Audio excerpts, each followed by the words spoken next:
নোয়াখালী জেলায় সনাতন ধর্মাবলম্বীদের অন্যতম প্রধান ধর্মীয় উৎসব সরস্বতী পূজা নানা আনুষ্ঠানিকতার মধ্য দিয়ে উদযাপিত হয়েছে।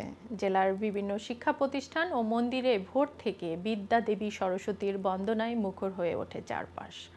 জেলার অন্যতম গুরুত্বপূর্ণ আয়োজন অনুষ্ঠিত হয়েছে বেগমগঞ্জের বাকিপুর বাণীশ্রী সংঘের উদ্যোগে।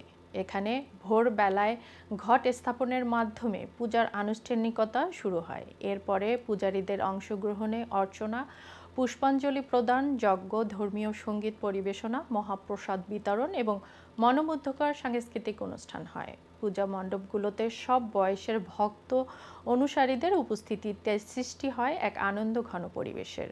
পূজার নিরাপত্তা নিশ্চিত করতে স্থানীয় প্রশাসন, পুলিশ এবং স্বেচ্ছাসেবক দলগুলোর পক্ষ থেকে প্রয়োজনীয় ব্যবস্থা নেওয়া হয়। আমাদের এখানের যুব সংঘের উদ্যোগে এই প্রতিষ্ঠানটি হওয়ার কারণে আমরা অত্যন্ত আনন্দিত এবং যুব সংঘকে আমি অত্যন্ত ধন্যবাদ জানাই। তারা প্রচুর জ্ঞান অর্জন করতে পারি এবং এই জ্ঞান দিয়ে সমাজ এবং জাতি বিনির্মাণে কাজ করতে পারি। সরস্বতী মা হলেন মূলত বীণাপাণি এবং বিদ্যার দেবী।